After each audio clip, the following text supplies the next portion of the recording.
सा लेना पड़ता है हमें? डिफाइन करते टाइम हम बोलते हैं कि internal elastic restoring force per unit area, but internal forces तो अपन कैलकुलेट नहीं कर सकते, इसलिए हमारा कंसिडरेशन ये होता है कि हम जो फोर्स अप्लाई करेंगे एक्सटर्नली वो इक्वल रहेगा किसके? इंटरनल फोर्स के। इसलिए स्ट्रेस की डेफिनेशन मॉडिफाई होकर बनेगी externally applied force per unit area. फिर उसका एसआई यूनिट होगा newton per metre square. Dimensions होंगे L-1 M1 T-2 है टेंसर, बट हम उसको एज ए स्केलर ट्रीट करेंगे, ठीक है। उसके बाद में नेक्स्ट कंसेप्ट देखी थी, दैट वाज स्ट्रेन। स्ट्रेन का मतलब क्या होता है? Change in dimensions per unit original dimensions, मतलब चेंज इन डायमेंशंस जो भी रहेंगे, जैसे लेंथ चेंज हो सकती है, नहीं तो वॉल्यूम चेंज हो सकती है, नहीं तो शेप चेंज हो सकती है, ठीक है। इनका रेशियो स्ट्रेन बनेगा, इसलिए स्ट्रेन जो है वो यूनिटलेस और डायमेंशनलेस कांस्टेंट है, बट उसकी वैल्यू फिक्स नहीं है क्योंकि वो यूनिवर्सल कांस्टेंट नहीं है। हर एक केस में क्या होगी? उसकी वैल्यू चेंज होगी। फिर हमने स्ट्रेस एंड स्ट्रेन इंट्रोड्यूस करने के बाद वन बाय वन उनको अप्लाई किया था। जैसे डिफॉर्मेशन 3 टाइप का था, वैसे स्ट्रेस भी 3 टाइप का। फर्स्ट वन आएगा related to change in length, जिसको बोला था लॉन्जिट्यूडनल स्ट्रेस। लॉन्जिट्यूडनल में क्या होगा? फोर्स पर यूनिट एरिया ही होगा, बट वहां पे एक वायर होगी जिसकी लेंथ चेंज होगी, ठीक है। देन वॉल्यूम स्ट्रेस में क्या होगा? Again force per unit area ही होगा, बट उससे क्या होगा? वॉल्यूम चेंज होगी, और हम उसको डीपी यानी प्रेशर भी कंसिडर कर सकते हैं। एंड एट द एंड आता है शेयरिंग स्ट्रेस, जिसमें क्या होगा? फोर्स पर यूनिट एरिया, यही फॉर्मूला होगा, बट वहां पे एप्लीकेशन से वॉल्यूम की जगह पे शेप चेंज होगी। अगेन हमने स्ट्रेन को भी 3 टाइप में डिवाइड किया था। पहले related to change in length longitudinal strain, दूसरा related to change in volume volume strain, उसके बाद में related to change in shape. And यही एक फॉर्मूला था जो थोड़ा सा सीक्वेंस से अलग आता है, इसलिए हमने इसको स्टार मार्क या फिर आईएमपी बोला था। और क्या था? शेयरिंग स्ट्रेन का डिस्प्लेसमेंट कौन सा? Lateral of one layer divided by it's perpendicular distance from fix layer, यानी x/h। एंड उसी को हमने बोला था tan थीटा, बट ये थीटा स्मॉल होता है, इसलिए tan थीटा रिप्लेस होगा बाय ओनली थीटा। ओके, इतना ही डिस्कस किया था, ठीक है। चलो अब डीपीपी निकालो। क्या है फर्स्ट क्वेश्चन? आता हे कन्फ्युजिंग क्वेश्चन आहे पहिलाच, बरोबर?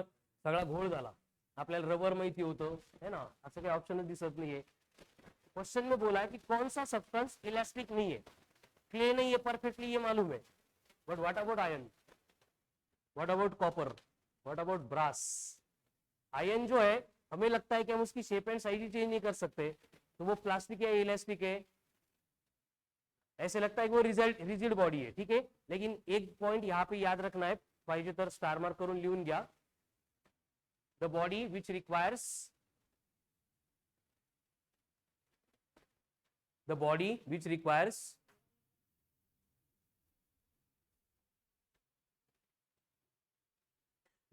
requires more force for its deformation is more elastic। एकदम मैजिकल स्टेटमेंट, ये कंफ्यूज करेगा आगे जाके भी। मतलब जिसको डिफॉर्म करने के लिए ज्यादा फोर्स रिक्वायर्ड होगा वो बॉडी ज्यादा इलास्टिक होती है, समझ में आ रहा है ना? The body which requires more force for its deformation is more elastic। मतलब देखो, आयन को अगर हमें डिफॉर्म करना है, उसकी शेप अगर चेंज करनी है, तो वहां पे रिक्वायर्ड फोर्स ज्यादा लगेगा, इसलिए आयन क्या है? ज्यादा इलास्टिक है। किससे कंपैरिजन में? स्पॉन्ज के कंपैरिजन में, रबर के कंपैरिजन में। कळालं ना? वाटत नाही आपल्याला, बट इट्स ए फैक्ट, ठीक है। जिसको डिफॉर्म करने के लिए फोर्स ज्यादा लगेगा वो ज्यादा इलास्टिक होगा। इसका मतलब आयन भी इलास्टिक है, ब्रास भी इलास्टिक है, कॉपर भी इलास्टिक है। लेकिन क्ले में क्या है? एक बार शेप चेंज हो गई, क्ले चिखल, तो वो अपनी शेप रिगेन ही नहीं करेगा, मतलब वो प्लास्टिक है, प्योर प्लास्टिक है, इसलिए डी ऑप्शन जो है वो इलास्टिक सब्सटेंस नहीं है। क्लियर? आगे, which one of the following substance is not plastic? अब प्लास्टिक कौन नहीं है? प्लास्टिक वो नहीं है जो इलास्टिक है। कौन इलास्टिक है? आयन है, तो वो प्लास्टिक नहीं हो सकता। So B, wax, butter, plasticine, ये सब क्या है? प्लास्टिक मटेरियल है। Third one, out of the following materials whose elasticity is independent of temperature. अब इसको स्टार मार्क करके आईएमपी लिखो। इनवार स्टील, या हम आर्टिफिशियली मतलब कार्बन कंपोजिशन जो है उसको वेरी करके एक इनवार स्टील का मटेरियल मतलब बनाते हैं, जिसमें क्या होता है? टेम्परेचर के चेंज होने से उसके इलास्टिसिटी पे कोई भी इंपैक्ट नहीं होता है। बट इन जनरल सभी मटेरियल की केस में अगर इंप्यूरिटी मतलब उसका कंपोजिशन एंड टेम्परेचर अगर वेरी हो गया तो उससे इलास्टिसिटी भी क्या होती है? वेरी होती है, ठीक है। बट इनवर स्टील जो है उसकी इलास्टिसिटी इंडिपेंडेंट है ऑफ टेम्परेचर। स्टार मार्क करो, IMP करो, पाहिजे तर नोटबुक मध्ये लिहून घ्या. इनवॉर steel,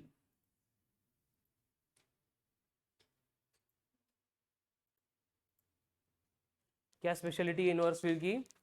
it's elasticity is independent of temperature. Question number 4, elasticity of material can not be change. अब कंडीशन क्या है देखो, इलास्टिसिटी जो है वो मटेरियल की इंटरनल प्रॉपर्टी है. तो जब तक मटेरियल या फिर मटेरियल का कंपोजिशन चेंज नहीं होगा तब तक वहां पे इलास्टिसिटी चेंज नहीं होगी. ठीक है, one by one. First option में क्या दिया है, इंप्यूरिटी ऐड करेंगे. अब इंप्यूरिटी ऐड कर दी मतलब कंपोजिशन चेंज हो गया. समझ में आ रहा है ना, इसका मतलब वहां पे इलास्टिसिटी चेंज हो सकती है by option A.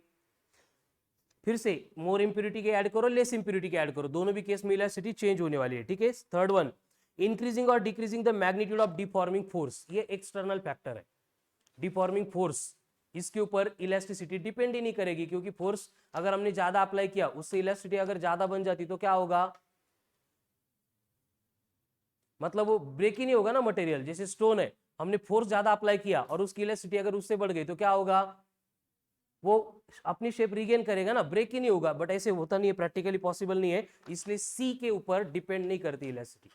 And temperature change होने से कंपोजिशन बदलता है. कैसे, कल का फर्स्ट पॉइंट ही था हमारा, टेम्परेचर वैरी हो गया तो क्या होगा, इंटरमोलिकुलर फोर्सेस वैरी होंगे. मतलब उनकी जो स्पेसिंग है वो अगर चेंज हो गई तो कंपोजिशन स्ट्रक्चर चेंज हो जाएगा, मतलब इलास्टिसिटी अगेन चेंज होगी. तो सी इज द ऑप्शन जिससे इलास्टिसिटी वैरी नहीं होती. क्लियर.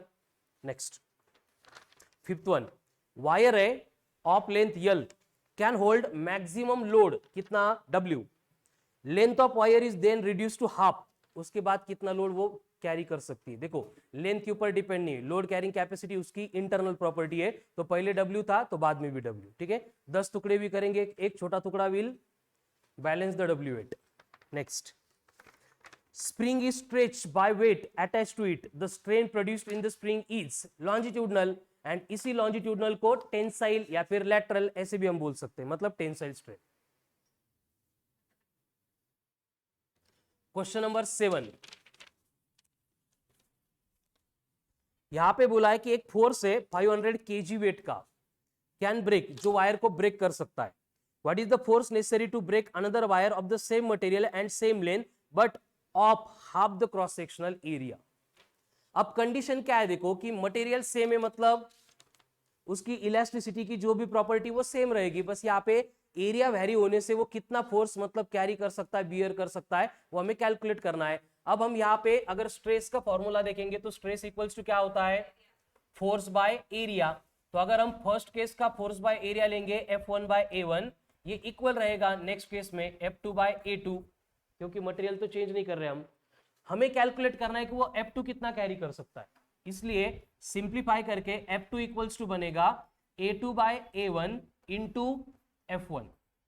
अब उन्होंने क्या बोला देखो क्वेश्चन में, रेडियस या एरिया, एरिया हाफ किया है. एरिया हाफ किया मतलब क्या हुआ, वेरी गुड, क्या A/2 A2, ये जो था वो A1 के हाफ हो गया. इसकी वैल्यू अगर पुट करेंगे तो F2 इक्वल्स टू क्या होगा, A1/2 into 1/A1 into F1. तो यहाँ पे A1 कट होगा, तो 500/2 मतलब 250. स्टार मार्क करो इसको भी.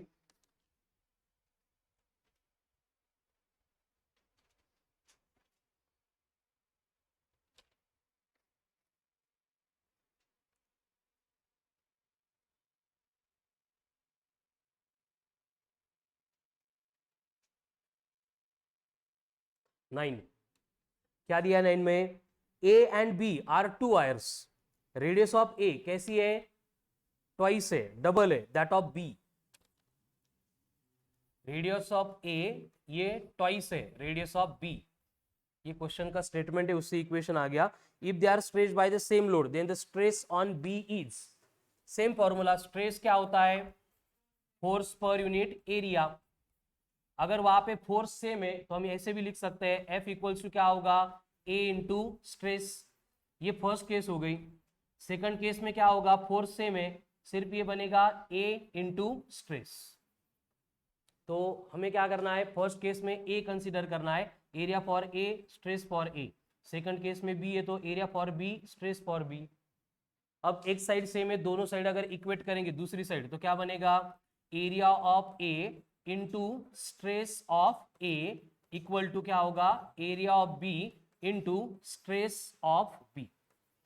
अब यहां पे बोला है कि ए की रेडियस बी के डबल है, अब एरिया आ गया है, उसमें रेडियस का क्या होता है, स्क्वायर होता है।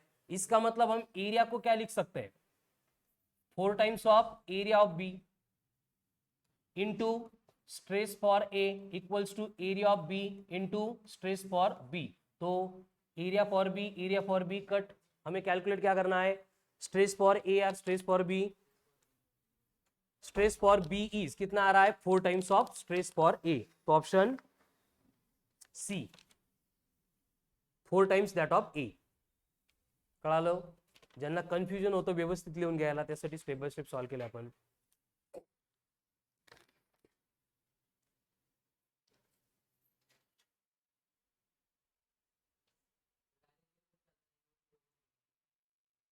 चालतं, पण ते कधी कधी कन्फ्युजन होतं ना, त्यामुळे step by step. Inversely proportional है आर स्क्वायर के साथ, इसलिए एक अगर हाफ होगा तो दूसरा 4 टाइम्स हो जाए।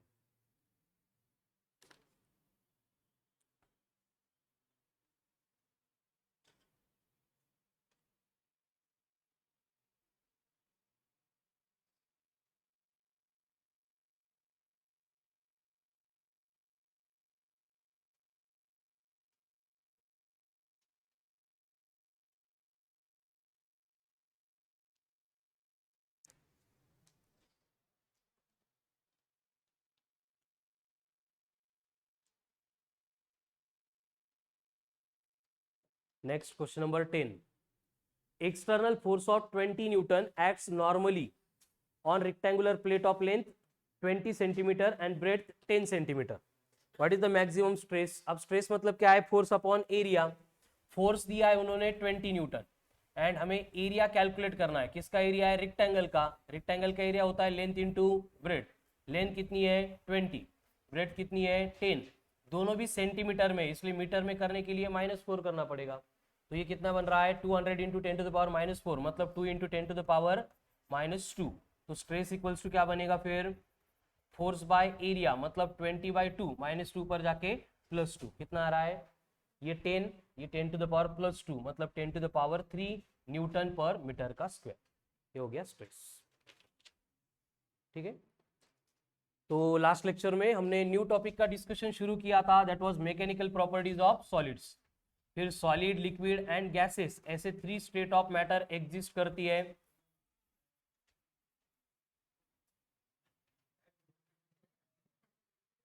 क्या झालं प्रथमेश, बर सॉलिड, लिक्विड एंड गैसेस किसके ऊपर, बेस्ड ऑन आईएमएफ। आईएमएफ मतलब इंटरमॉलिक्यूलर फोर्सेस, जो 2 टाइप का था। पहले था cohesive force, second one adhesive force, cohesive force and adhesive force. उसके बाद में डिफाइन किया हमने फॉर रिजिड बॉडी। क्या होता है रिजिड बॉडी, मतलब whose shape and size cannot be changed by the application of external deforming force। उसके बाद में आती है इलास्टिक बॉडीज। क्या होता है इलास्टिक बॉडीज, मतलब bodies which regains its original shape and size after removal of external force। उसके बाद में plastic bodies which do not regain its original shape and size। then elasticity वही टेंडेंसी जिसकी वजह से शेप रीगेन होगी, plasticity tendency जिसकी वजह से शेप रीगेन नहीं होगी। उसके बाद में आता है डिफॉर्मेशन। क्या होता है डिफॉर्मेशन, मतलब change in shape and size. ये होता है बेसिकली 3 टाइप का। First one related to change in length, उसके बाद में related to change in volume, उसके बाद में चेंज इन शेप। एंड आगे टॉपिक में जो भी कंसेप्ट आएगी इन्हीं 3 पॉइंट से रिलेटेड होगी। जैसे कि हमने पहले इंट्रोड्यूस किया था, डिफाइन किया था स्ट्रेस को। स्ट्रेस का बेसिक फॉर्मूला होता है फोर्स बाय एरिया। फिर हम अप्लाई करेंगे first one change in length को, उसको बोला जाएगा लॉन्जिट्यूडनल स्ट्रेस। एंड ये लॉन्जिट्यूडनल स्ट्रेस कितना था, फोर्स बाय एरिया। यहाँ पे फोर्स मतलब वेट होगा mg, एरिया मतलब वायर का area, that is pi are square. उसके बाद में सेम केस हमने अप्लाई की थी फॉर बलून, उसकी वॉल्यूम चेंज हो रही थी, तो वो ये बनेगा related to change in volume, मतलब वॉल्यूम का स्ट्रेस। अब ये वॉल्यूम स्ट्रेस मतलब फॉर्मूला सेम था, फोर्स पर यूनिट एरिया, बस इस केस में हमें प्रेशर के फॉर्म में उसको अप्लाई करना पड़ता है, यानी डीपी। ठीक है, उसके बाद में थर्ड टाइप देखी थी हमने स्ट्रेस की, that was related to change in shape. क्या था, शेयरिंग स्ट्रेस। अब ये जो शेयरिंग स्ट्रेस था, अगेन फॉर्मूला उसका same, force per unit area. उसके बाद में हमने डिफाइन किया था स्ट्रेन को। क्या होता है स्ट्रेन? मतलब change in dimensions per unit original dimension, इनका जो रेशियो इसको हमने स्ट्रेन बोला था। 1/1 फिर से स्ट्रेन को हमने अप्लाई किया to the related to change in length, उसको क्या बोला था? Longitudinal strain. क्या था longitudinal strain? Change in length upon original length. नहीं अलग काल चलो ओके। उसके बाद में related to change in volume क्या होता है? म्हणजेच वॉल्यूम स्ट्रेन। क्या था volume strain? Change in volume per unit original volume. बस हमने इसको माइनस लिया था। क्यों ऐसे?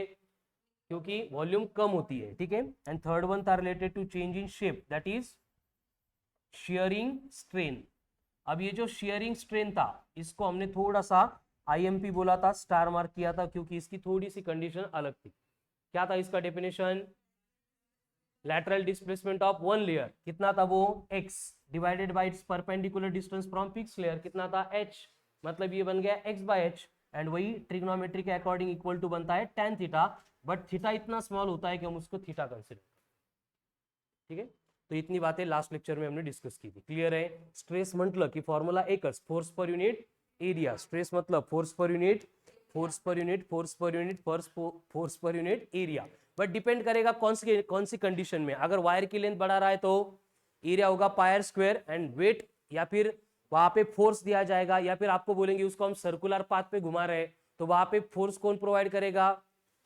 वहां पे वेट अटैच नहीं कर रहे हम, ठीक है ना। उसको क्या कर रहे हैं? बस वायर को ऐसे हॉरिजॉन्टल प्लेन में घुमा रहे हैं, तो कौन प्रोवाइड करेगा? सेंट्रीपिटल या फिर सेंट्रीफ्यूगल, दोनों का मैग्नीट्यूड सेम है, तो centrifugal force will provide the necessary force. मतलब क्वेश्चन की स्टेटमेंट में इस तरह के एप्लीकेशन अगर चेंज कर देंगे तो हमें बस इतना वहां पे केयर लेना है, ठीक है। आगे देखो, सेम कंसेप्ट से रिलेटेड, स्ट्रेस से रिलेटेड आपको अगर एक वर्ड यूज किया है, that is breaking stress. Breaking stress, इसका मतलब क्या होता है? What is meant by breaking stress? Stress at which wire breaks. Write down. Breaking stress. Stress at which wire breaks. मतलब मैक्सिमम वैल्यू ऑफ स्ट्रेस है जो वायर होल्ड कर सकती है, ठीक है। उसके बाद वायर क्या होती है? ब्रेक होती है। Breaking stress, the maximum value of stress at which wire can break. तो ये ब्रेकिंग स्ट्रेस इक्वल्स टू क्या बनेगा? ये बनेगा breaking force per unit area. मतलब जिस फोर्स पे वायर ब्रेक होती है उस फोर्स को हम क्या बोलेंगे? Breaking force. अब कंडीशन क्या होती है? देखो, हम यहाँ पे ब्रेकिंग स्ट्रेस कैलकुलेट कर रहे हैं और उसके लिए हमने फॉर्मूला लिखा है फोर्स पर यूनिट एरिया।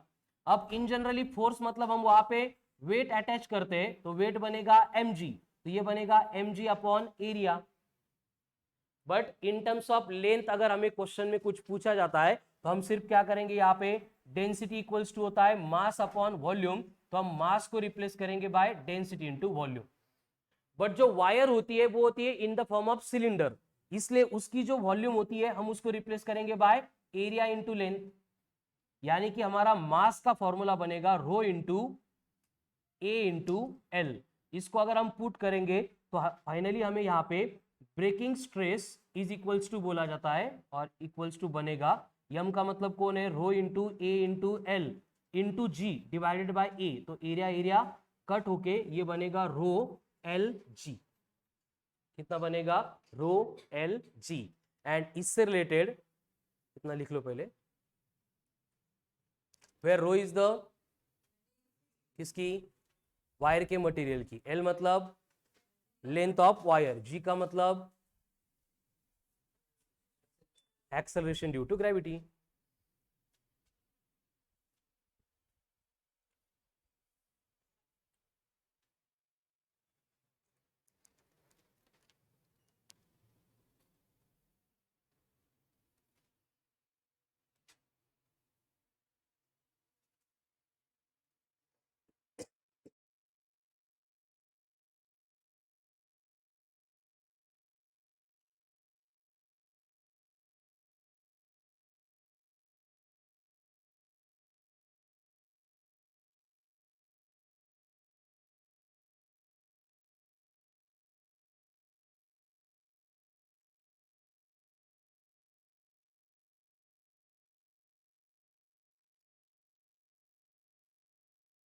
हो गया लिख के।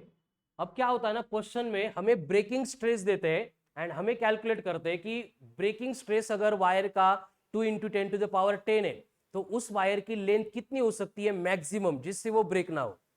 या फिर लेंथ प्रोवाइड करते हैं एंड बोलते हैं कि मटेरियल की डेंसिटी कैलकुलेट करो, तो हम क्या करेंगे, सेम इक्वेशन को रीअरेंज करेंगे और यहां पे अगर आपको बोला जाता है कि maximum length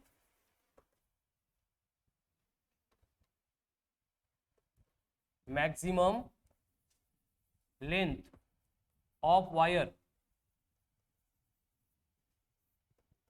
L is equals to क्या बनेगा, breaking stress divided by rho into G. अब ये कहां से आ गया, देखो लास्ट स्टेप में हमने लिखा है breaking stress equals to rho L g, हमें चाहिए एल, तो रो इंटू जी यहाँ पे डिनोमिनेटर में आएगा, तो एल इक्वल्स टू क्या बन गई, एल इक्वल्स टू बन गई breaking stress upon rho into G. उसके बाद में अगर हमें डेंसिटी ऑफ मटेरियल कैलकुलेट करना है, ठीक है, डेंसिटी ऑफ मटेरियल, तो डेंसिटी ऑफ मटेरियल क्या बनेगी, रो इज इक्वल्स टू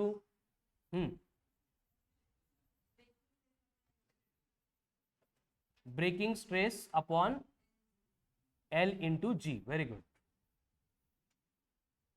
ये ब्रेकिंग स्ट्रेस रिलेटेड आज जो वर्कशीट आएगी उसमें मैक्सिमम क्वेश्चन सॉल्व करने हैं, उसको सॉल्व करने के लिए आपको ये लास्ट वाला पार्ट एंड ये 2 फॉर्मूले इनका यूज करना पड़ेगा, ठीक है।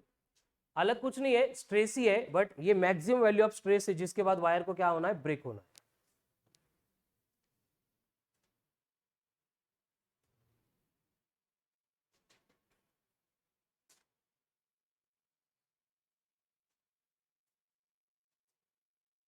देखो टॉपिक में हमने अब तक 2 ही कंसेप्ट को इंट्रोड्यूस किया है, एक स्ट्रेस दूसरा स्ट्रेन, बट डिफॉर्मेशन 3 टाइप का था, इसलिए स्ट्रेस भी 3 टाइप का एंड स्ट्रेन भी 3 टाइप का। कौन से 3 टाइप के डिफॉर्मेशन के, change in length, change in volume, change in shape, इसलिए स्ट्रेस के भी 3 टाइप आएंगे। पहला related to change in length, longitudinal stress related to change in volume, volume stress related to change in shape, shearing stress। Prasad longitudinal stress का formula बोलो, म्हणजे F/A force upon area, ठीक है। Prathamesh volume stress का formula,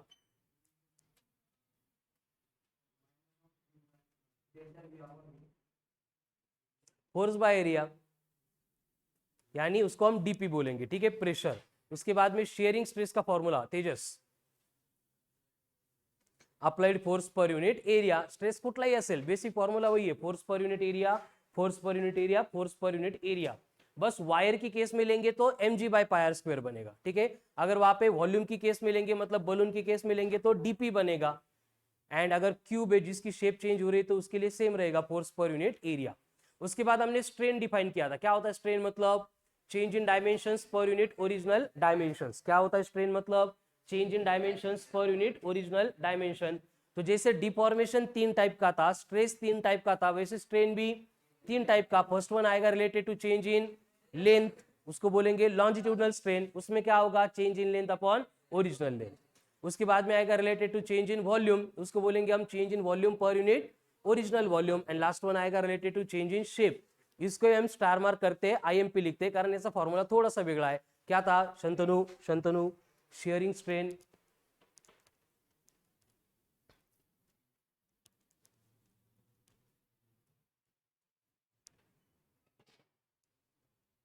Shubham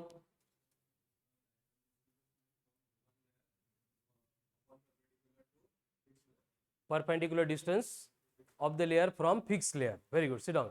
Devesh म्हणजेच tan theta equals to क्या होगा, x/h, लेकिन इन जनरल ये थीटा इतना स्मॉल होता है हम उसको क्या कंसिडर करते हैं, डायरेक्टली थीटा, इसलिए शेयर का एंगल होता है। जैसे काल अपन कार्तिकचा हात शेयर केला होता, बरोबर है, तो कितने एंगल से उसको हम क्या कर रहे हैं, ट्विस्ट कर रहे हैं, पिरगळतोय अपन, मतलब उसको हम शेयर कर रहे हैं, तो वो बनेगा शेयरिंग स्ट्रेन। सिट डाउन, ठीक है। उसके बाद में आज न्यू पॉइंट इंट्रोड्यूस किया, दैट इज ब्रेकिंग स्ट्रेस। क्या होता है ब्रेकिंग स्ट्रेस में, मैक्सिमम वैल्यू ऑफ स्ट्रेस जिसके बाद वायर क्या होगी, ब्रेक होगी। क्या होगा breaking stress, breaking force upon area. Force मतलब क्या होता है mg, एरिया मतलब कौन है a, बट हम यहाँ पे मास को अगर रिप्लेस करेंगे डेंसिटी इनटू वॉल्यूम से, तो वॉल्यूम क्या बनेगी, एरिया इनटू लेंथ, तो वहां पे ब्रेकिंग स्ट्रेस बनेगा। क्या बनेगा breaking stress? Density into volume into g upon A, but volume क्या होती है? Area into length. पुट करने से एरिया एरिया कट हो गया, तो ब्रेकिंग स्ट्रेस क्या बना? Rho L G. Breaking stress क्या बना? Rho L G. क्या है breaking stress? Rho L G. Breaking stress rho L G. Breaking stress where rho is the, L is the G. अगर हमें बोलेंगे कि वायर जो विदाउट ब्रेकिंग खुद का वेट मतलब बैलेंस कर सकती है, उसकी मैक्सिमम लेंथ कितनी होगी? तो एल कैसे कैलकुलेट करेंगे? Breaking stress upon rho G. And उसी केस में अगर डेंसिटी कैलकुलेट करना है तो rho equals to breaking stress upon L G. हो गया, ठीक है। अब इसके बाद में और इंपॉर्टेंट पॉइंट आता है टॉपिक का, डाउन हुक्स लॉ।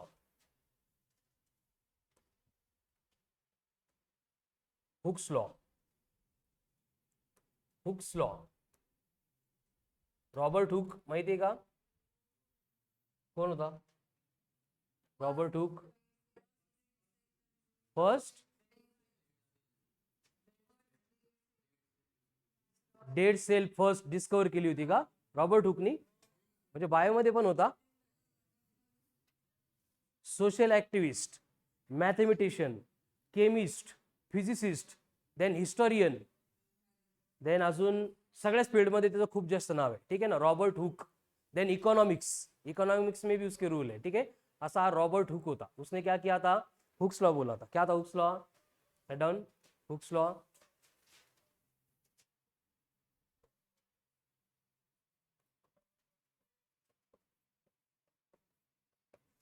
ये होता है हुक्स लॉ.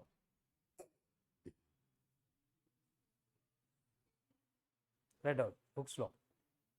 यूटेंसियो सिक्विक.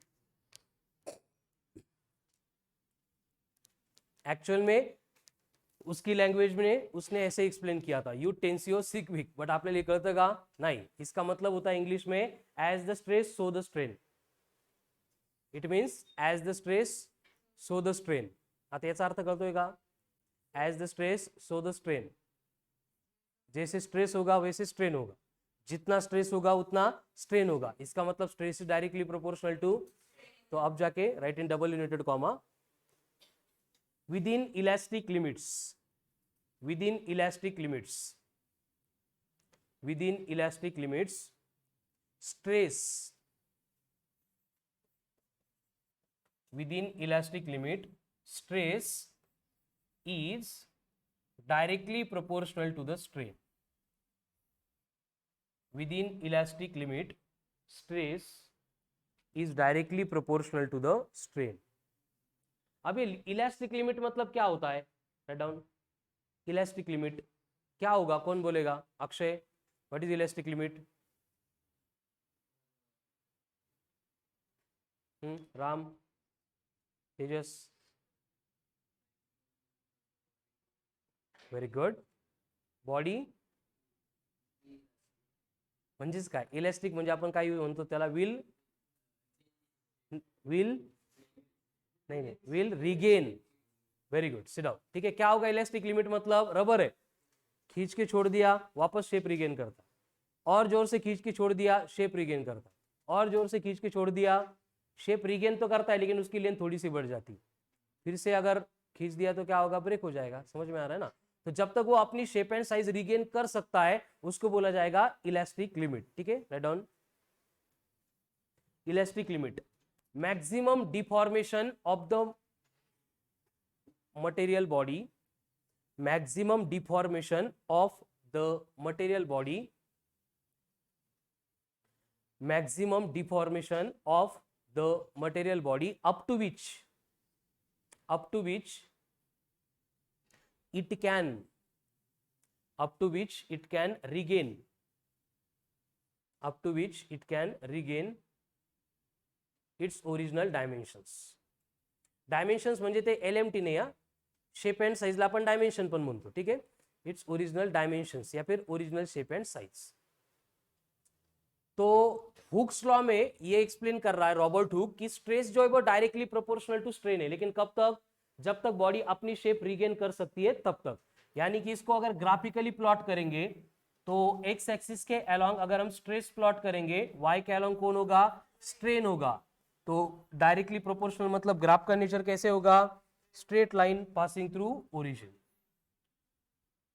तो ये बनेगा stress directly proportional to strain. लेकिन ये कब तक एप्लीकेबल है? जब तक इलास्टिक लिमिट है, मतलब बॉडी अपनी शेप एंड साइज रिगेन कर रही है, ओनली तब तक। ठीक है, तो अगेन यहाँ पे प्रोपोर्शनलिटी साइन आ गया। प्रोपोर्शनलिटी साइन आने के बाद हमें क्या करना पड़ेगा?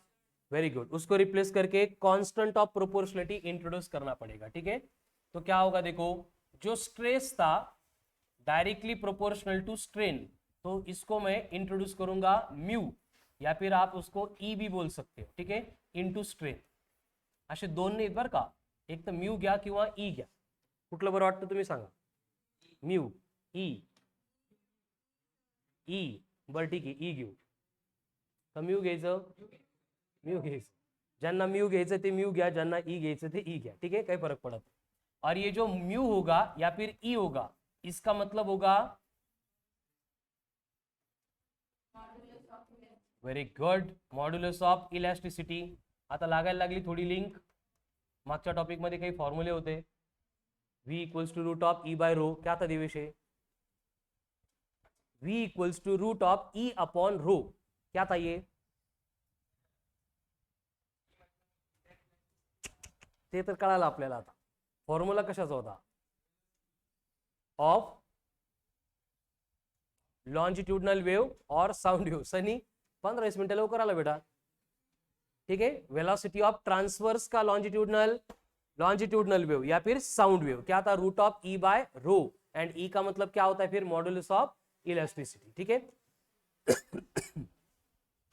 तो अब ये मॉड्यूलस ऑफ इलास्टिसिटी मतलब क्या बनेगा? मॉड्यूलस ऑफ इलास्टिसिटी,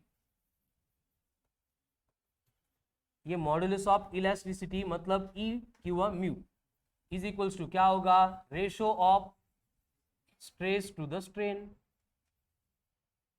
अब इसका एस आई यूनिट बोलो, यूनिट होगा क्या इसको? नहीं होगा, काबर नहीं होगा? स्ट्रेस अपॉन स्ट्रेन है, स्ट्रेन को यूनिट नहीं है, तो जो स्ट्रेस का यूनिट वही मॉड्यूलस ऑफ इलास्टिसिटी का यूनिट, मतलब newton per metre square. Dimensions L-1 M1 T-2, ये हो गया modulus of elasticity. Write down.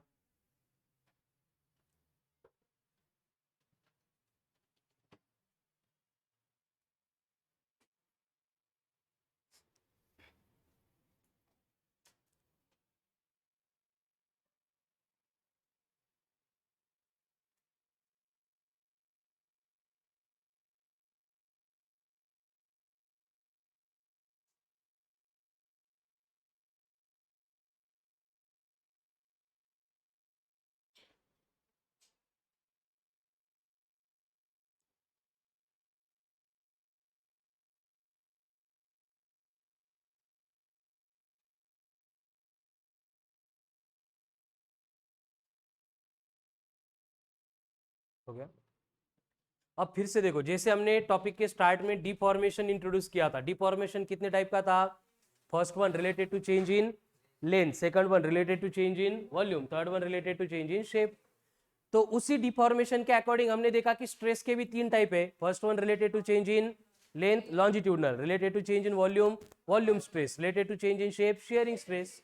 Again हमने स्ट्रेन डिफाइन किया, तो वो स्ट्रेन भी, जैसे डिफॉर्मेशन तीन टाइप का, स्ट्रेस तीन टाइप का, स्ट्रेन भी तीन टाइप का। क्या था? First one related to change in length, longitudinal strain, related to change in volume, volume strain, related to change in shape. उसी तरह से ये जो मॉड्यूलस ऑफ इलास्टिसिटी हमने इंट्रोड्यूस किया है, ये भी तीन टाइप का होगा। फर्स्ट वन होगा related to change in length, second one होगा related to change in, third one होगा related to change in shape. So right down types of modulus of elasticity.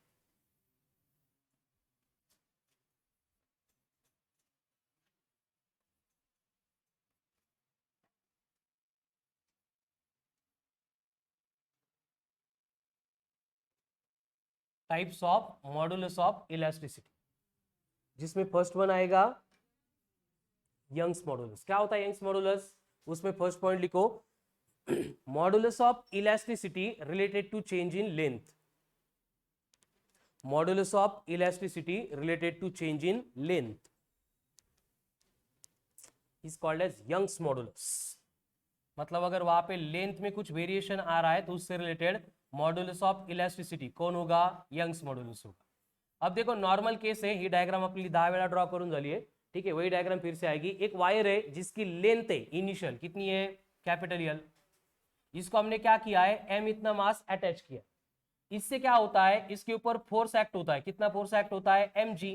And ये mg इतना force act होने की वजह से wire की length change होती है. एंड ये वायर जो है इस तरह से थोड़ी सी डिस्प्लेस होती है, एक्सटेंड होती है उसकी लेंथ, एंड ऐसे दिखता है.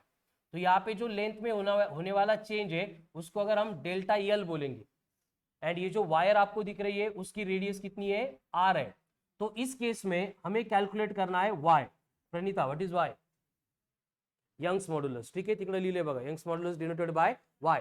तो इसका फॉर्मूला क्या होगा, बेसिकली देखो यंग्स मॉड्यूलस कौन है, मॉड्यूलस ऑफ इलास्टिसिटी है, जिसका फॉर्मूला क्या है, स्ट्रेस अपॉन स्ट्रेन. फक्त related to change in length है, इसलिए स्ट्रेस कौन सा होगा, लॉन्जिट्यूडनल स्ट्रेस होगा. उसी तरह से स्ट्रेन कौन सा होगा, लॉन्जिट्यूडनल स्ट्रेन होगा. तो ये लॉन्जिट्यूडनल असे होत नाही का. ठीक है, तो यहाँ पे इनका फॉर्मूला पुट करना है. तो लॉन्जिट्यूडनल स्ट्रेस का फॉर्मूला क्या था वैष्णवी, लॉन्जिट्यूडनल स्ट्रेस का फॉर्मूला क्या था, फोर्स बाय एरिया. क्या था, फोर्स बाय एरिया. तो हम यहाँ पे पुट करेंगे फोर्स पर यूनिट एरिया. उसके बाद longitudinal strain, Tanvisha, change in length upon original length, मतलब ये बनेगा delta L by L. Simplify करेंगे तो y इक्वल्स टू क्या बनेगा, f into capital L upon a into delta L. ये हो गया expression for Young's modulus. But यहाँ पे f जो है फोर्स कौन रिप्रेजेंट कर रहा है, mg. तो हम इसको ऐसे भी लिख सकते हैं mg capital L upon area मतलब कौन, pi are square into delta L. ठीक है, तो ये दोनों भी फॉर्मूले बनेंगे for Young's modulus y. Devesh, फिर यंग्स मॉड्यूलस का एसआई यूनिट क्या होगा, न्यूटन पर मीटर स्क्वायर. दूसरा यूनिट ही नहीं रहेगा यहाँ पे. ठीक है, तो लास्ट में लिख दो SI unit is newton per metre square.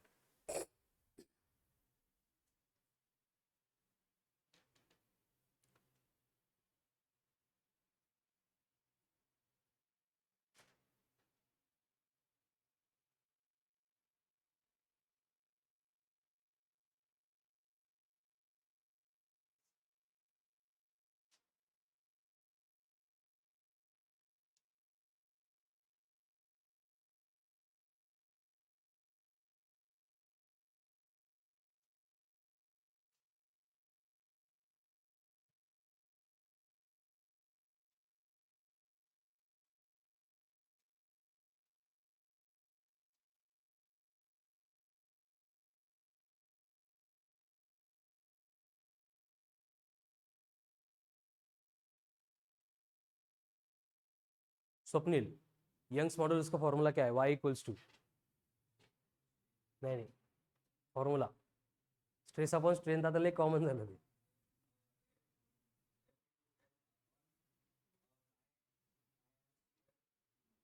हे बघा, एफ म्हटलं की ए म्हणायचा, mg म्हटलं की पायर स्क्वेअर घ्यायचा. ठीक है, एक तो F L upon A into delta L, या फिर mg capital L upon pi r square into delta L. Swapnil, क्या है फिर फॉर्मूला शेयरिंग स्ट्रेन का, shearing strain, shearing strain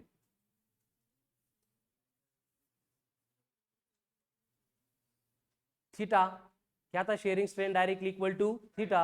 x by H मतलब टेन थीटा मतलब कौन, थीटा. प्रणीता, क्या है फिर Young's modulus, delta L. Very good.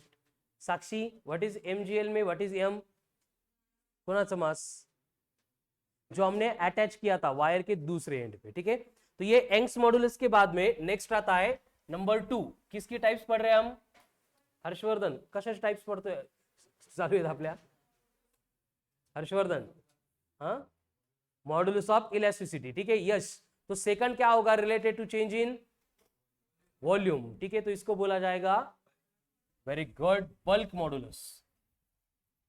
Swapnil, तुझा झालाय का टॉपिक अगोदर, काय हे,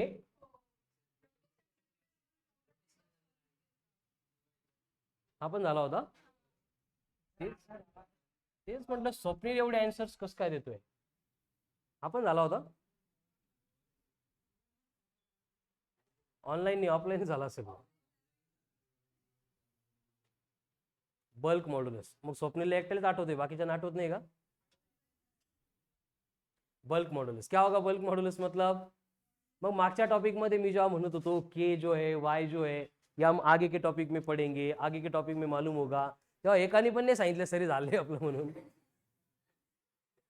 डाउन बल्क मॉड्युलस क्या होता है. बल्क मॉड्युलस मतलब modulus of elasticity related to change in volume. Modulus of elasticity related to change in volume. म्हणून शुभमला इनवर्स फील्ड माहिती होता है ना. Modulus of elasticity related to change in volume. अब ये बल्क मॉड्युलस है देवेश क्या होगा इसका फॉर्मूला फिर. Volume stress upon volume strain. Volume stress upon volume strain इसको बोला जाता है के यानी कौन bulk modulus. Vaishnavi volume stress force per unit area but हम उसको इस केस में क्या बोलते हैं DP upon Khushi volume strain delta V by V. क्या होता है डेल्टा वी मतलब डीवी बाय वी माइनस होता है. त्याची मीनिंग फक्त एवढीच आहे की वॉल्यूम कमी होते प्रत्येक वेळी नाही घेतलं तरी चालेल. ठीक है तो इसको सिंप्लीफाई करना है. सनी क्या होगा simplification DP into V by DV. K equals to क्या बनेगा DP into V by DV या फिर हम उसको ऐसे भी लिख सकते हैं K equals to V into DP by DV. V into DP by DV ये हो गया बल्क मॉड्युलस. बघत आलाय का क्या है बेटा बल्क मॉड्युलस दिसतंय का तिथून तुला. मग कशाला बसतो तिथं. हे तुला जागा लागते किती हर्षवर्धनच्या बाजूला 15 जण बसू शकतात. अथर्व पलीकडे जातो का विंडोच्या जिथून आपल्याला दिसणार नाही तर बसूच नका ना. बेंचवर एवढे आता जागा नाही म्हणते. इकडे बघ बरं एकदा नजर फिरव इकडे एकदा नंबर बदलला काय तुझा एकदा.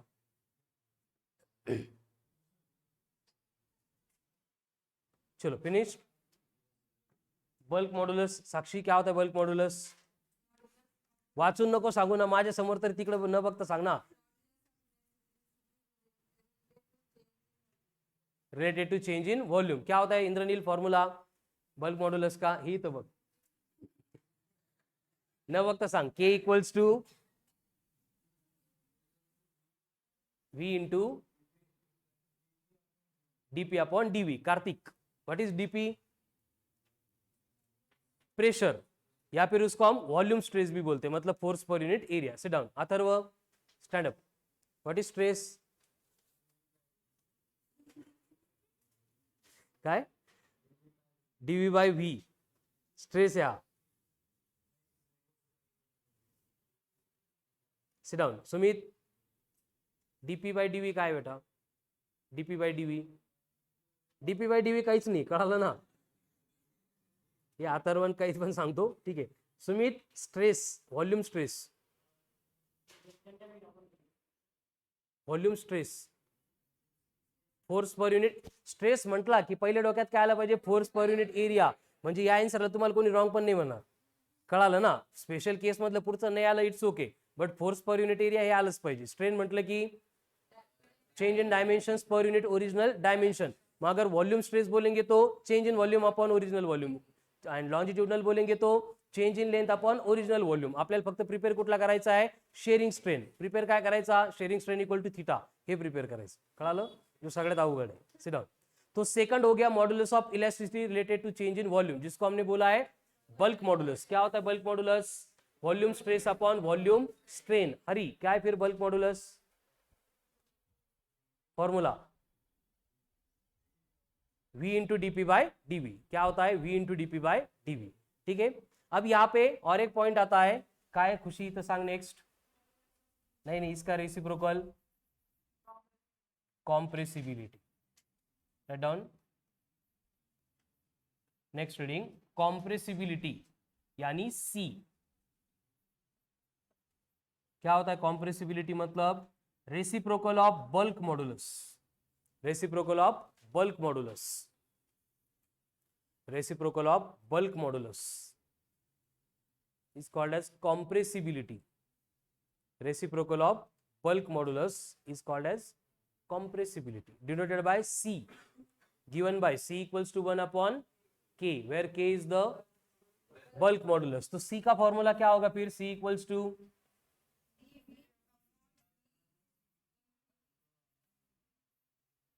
dV upon VdP, dV upon VdP।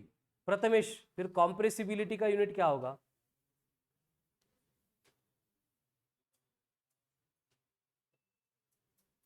Newton per metre square था, उसका उल्टा मीटर स्क्वायर पर न्यूटन। तो डायमेंशंस क्या बनेंगे फिर शंतनु? L माइनस वन था L plus one, M plus one था M minus one, T minus to था T प्लस टू, मतलब L1 M minus one T2 plus two, L plus one M minus one T plus two. क्या हो गया ये? Compressibility के dimensions. Compressibility के बाद में थर्ड वन आएगा modulus of elasticity related to change in shape. Right on, modulus of elasticity related to change in shape. क्या होता है? Modulus of rigidity. Right on, modulus of rigidity.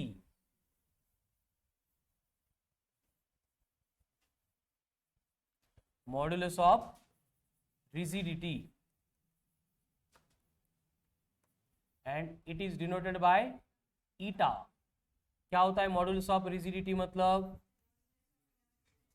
shearing stress upon shearing strain। Modulus of rigidity ratio है किसका? Shearing stress to the shearing strain का, यानी eta equals to shearing stress upon shearing strain. Sunny, shearing stress क्या होता? Force upon area. Very good. Shubham, shearing strain क्या था? Theta. तो eta बनेगा F upon A theta, eta बनेगा F upon A theta, eta बनेगा F upon A theta, eta equal to F upon A theta, where F force, A theta, theta उसको बोलेंगे angle of shear. क्या बोलेंगे? Angle of shear या फिर angle of twist. Shear और angle of twist.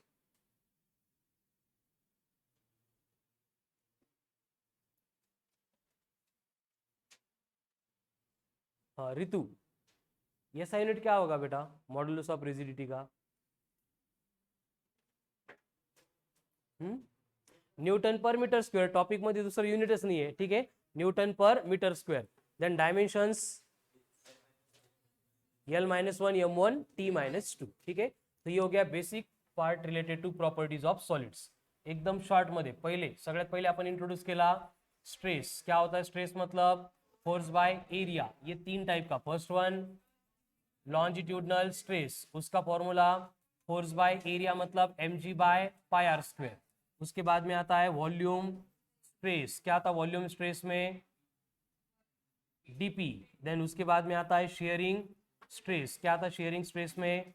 Force by area. तो ये हो गया ऑल अबाउट स्ट्रेस। उसके बाद में हमने इंट्रोड्यूस किया स्ट्रेन को। क्या होता है स्ट्रेन? मतलब change in dimensions per unit original dimension. पहले आएगा लॉन्जिट्यूडनल स्ट्रेन। क्या होगा लॉन्जिट्यूडनल स्ट्रेन? मतलब change in length per unit original length.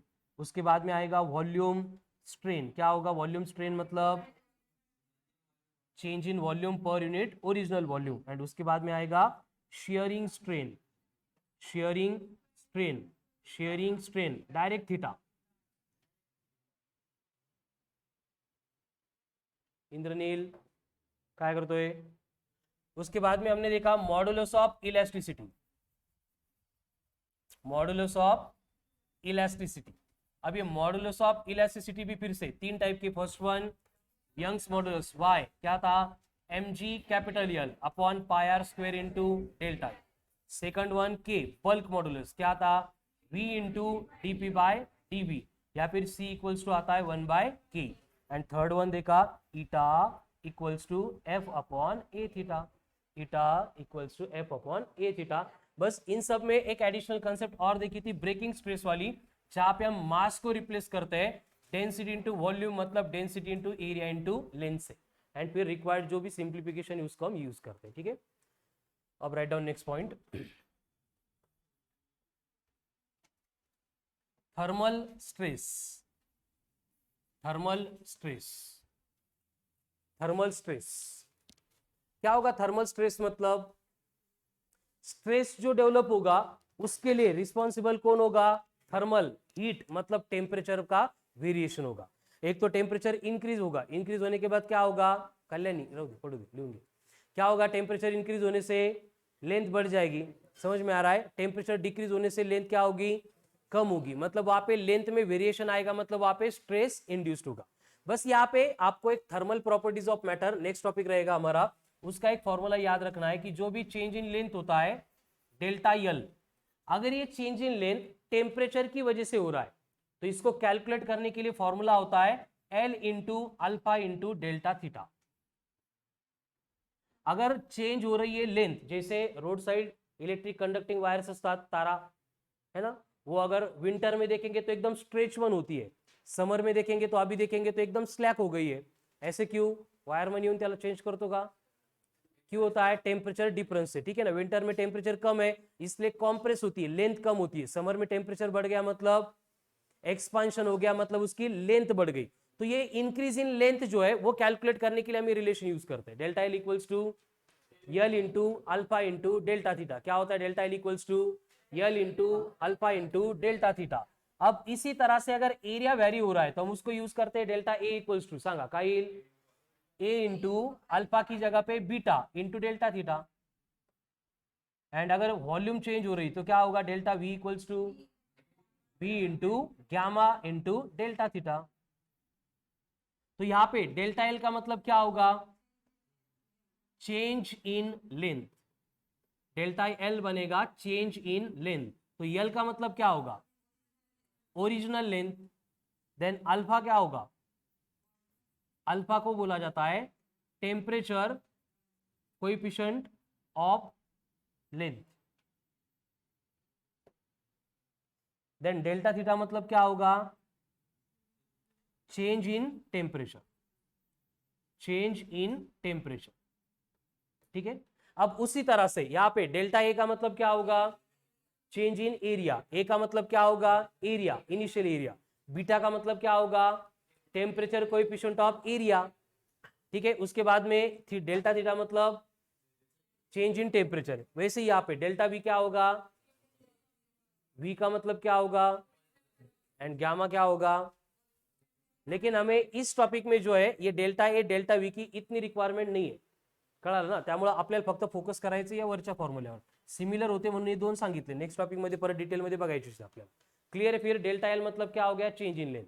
अब देखो लिहायचं नहीं कहीं, बोर्ड पे ध्यान दो। वाई मतलब यंग्स मॉडुलस, इसका फॉर्मूला क्या होता है प्रथमेश?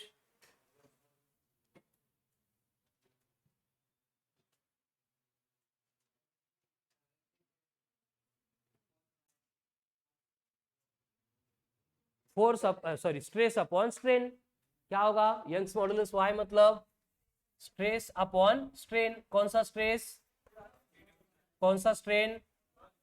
तो हमें कैलकुलेट करना है थर्मल स्ट्रेस। तो थर्मल स्ट्रेस इक्वल्स टू क्या बनेगा? ये y इंटू स्ट्रेन, उधर जाके मल्टीप्लाई होगा तो ये बन गया y इंटू स्ट्रेन। क्लियर है? फक्त डिनोमिनेटर इधर से मल्टीप्लाई कर दिया। स्ट्रेस टेम्परेचर की वजह से इंड्यूस्ड हो रहा था इसलिए थर्मल स्ट्रेस बोल दिया। तो थर्मल स्ट्रेस इक्वल टू क्या है? y into strain. क्लियर है? बट स्ट्रेन का फॉर्मूला क्या होता है?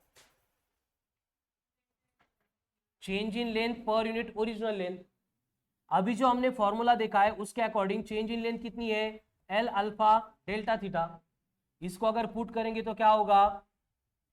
डेल्टा एल की जगह पे L into alpha into delta theta upon L, L L cancel हो जाएगा, यानी स्ट्रेन क्या बना, स्ट्रेन इक्वल्स टू बना alpha into delta theta. Clear है यहां तक? यही वैल्यू मैं यहां पे पुट करूंगा, तो थर्मल स्ट्रेस इक्वल्स टू क्या बनेगा, y alpha delta theta. Strain क्या है, alpha delta theta into Y, तो थर्मल स्ट्रेस क्या हो गया, y alpha delta theta. Thermal stress क्या हो गया, y alpha delta theta. Clear है?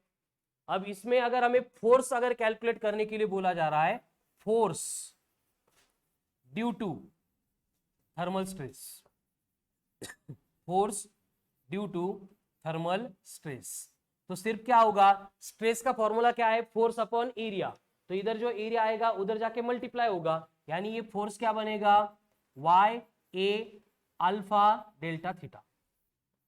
क्या बनेगा, F equals to Y A alpha delta theta.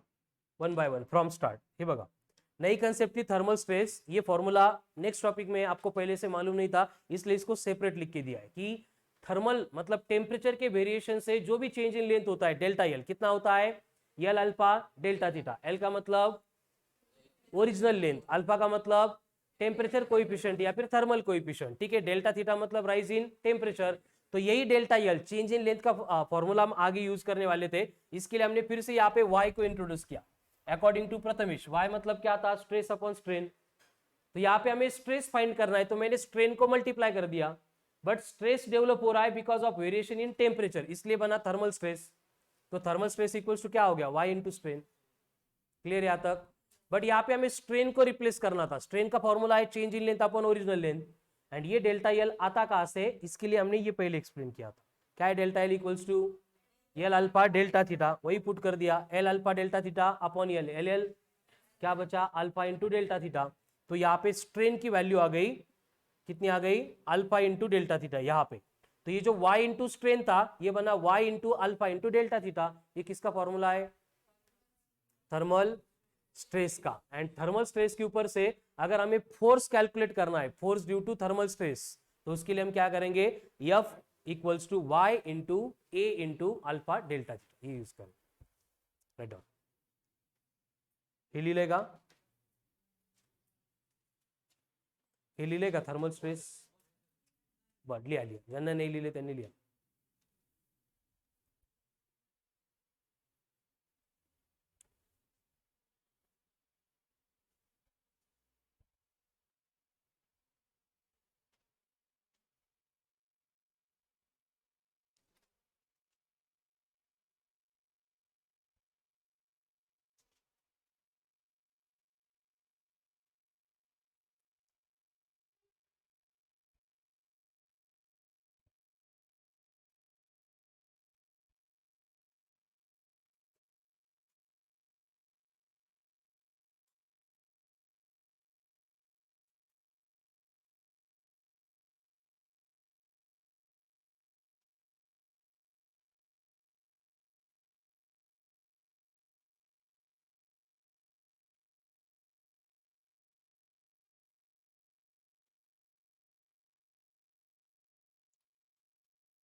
चलो finished, thermal stress.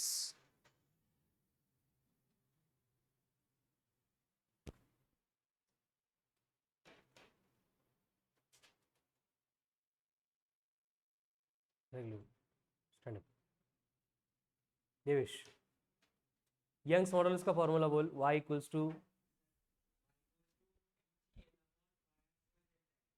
Very good, sit down Sumit. Thermal stress, हे बघ आता झालं. Y alpha delta theta. Sit down. Atharva stand up. Stress. Very good. Force upon area. Sit down. Akshay strain. Original dimension. Tanvisha stand up. Compressibility. Reciprocal of bulk modulus. Sit down. नाव काय? Pranali stand up. Thermal stress. असं वाचून नाही सांगायचं ना बेटा, कमीत कमी मी विचारलं बोर्डवर आहे तेव्हा तरी नाही. Sit down. Vaishnavi stand up. Compressibility. के reciprocal of bulk modulus. Sit down. Bhagat stand up. Modulus of rigidity. ऐ stress upon strain. Eta equals to F upon A theta. Very good. Sit down. Next.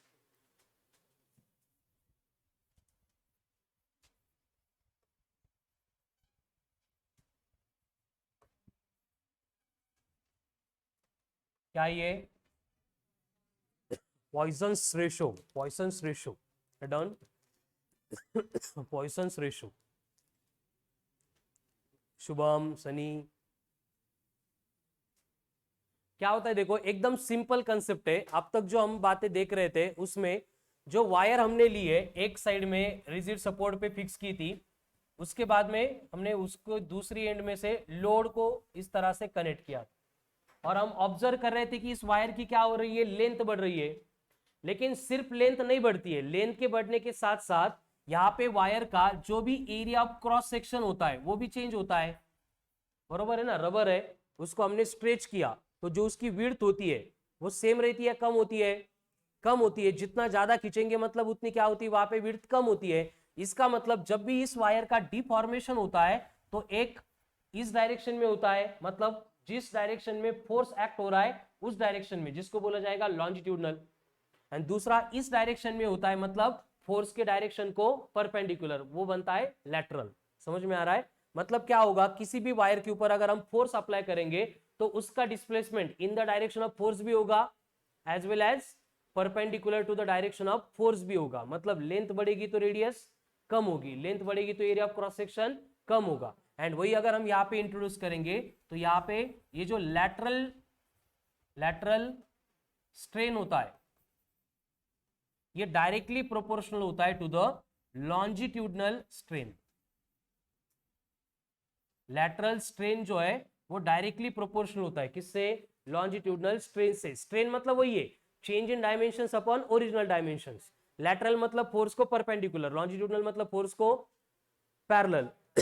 म्हणजे force कुठं आहे, mg downward, इसको perpendicular लेंगे मतलब ये कौन हो गया, लैटरल स्ट्रेन हो गया. एंड इस डायरेक्शन में जो होगा वो कौन बनेगा, लॉन्जिट्यूडनल बनेगा. ठीक है, तो ये एक दूसरे के ऊपर डिपेंड करते हैं. जितनी ज्यादा लेंथ बढ़ाएंगे उतना एरिया क्या होगा, कम होगा. लेंथ अगर थोड़ी सी बढ़ा दी एरिया भी थोड़ा ही कम होगा. इसका मतलब लैटरल स्ट्रेन जो है वो प्रोपोर्शनल होता है टू द लॉन्जिट्यूडनल स्ट्रेन. यानी कि सिंप्लीफाई करके फिर से यहाँ पे प्रोपोर्शनलिटी साइन है तो कांस्टेंट लेके आना पड़ेगा. यानी lateral strain becomes equal to sigma into longitudinal strain. And यही सिग्मा जो है उसको हम बोलेंगे एज पॉइजन्स रेशो. तो क्या होगा Poisson's ratio, sigma equals to lateral strain upon longitudinal strain. Lateral strain upon longitudinal strain. अब लैटरल स्ट्रेन मतलब देखो क्या हो रहा है, इस डायरेक्शन में फोर्स नीचे था उसको परपेंडिकुलर कौन से डायमेंशन चेंज हो रहे हैं, एरिया चेंज हो रहा है. एरिया चेंज हो रहा है मतलब कौन चेंज हो रहा है, रेडियस चेंज हो रही है या फिर डायमीटर चेंज हो रहा है. तो हम यहाँ पे लिख सकते हैं कि लैटरल स्ट्रेन मतलब कौन होगा, delta r by r. And force के पैरेलल डायरेक्शन में कौन चेंज हो रहा है, लेंथ चेंज हो रही है. इसका मतलब लॉन्जिट्यूडनल स्ट्रेन क्या बनेगा, डेल्टा एल बाय एल. तो इस तरह से हम ये सिग्मा की जो वैल्यू है इसको कैलकुलेट कर सकते. पॉइजन्स रेशो थियोरेटिकली ये जो सिग्मा है वो -1 से बड़ा एंड 0.5 से छोटा होता है, बट प्रैक्टिकल किसी भी एप्लीकेशन में ये निगेटिव नहीं होता है. इसलिए प्रैक्टिकली सिग्मा जो है वो 0 से लेके 0.5 इस रेंज में प्रेजेंट होता है. Right down, this is all about Poisson's ratio. तो आज हमने तीन ही पॉइंट डिस्कस किए। First one modulus of elasticity, दूसरा थर्मल स्ट्रेस एंड तीसरा पॉइजन्स रेशो। ठीक है, तो इसी से रिलेटेड अब जाते टाइम वर्कशीट मिलेगी, अटेम्प्ट करना है। जो भी डाउट्स होंगे कल के डीपीपी के बाद में, पहले वर्कशीट के डाउट्स, देन उसके बाद में नेक्स्ट पार्ट जो है हम कंटिन्यू करें। ठीक आहे, हो ते क्लासमध्येच घ्यायचे होते आपल्याला, पण आता याला वेळ लागला, त्यामुळे तुम्ही घरी सॉल्व करा. ठीक आहे, काय म्हटलं देवेश?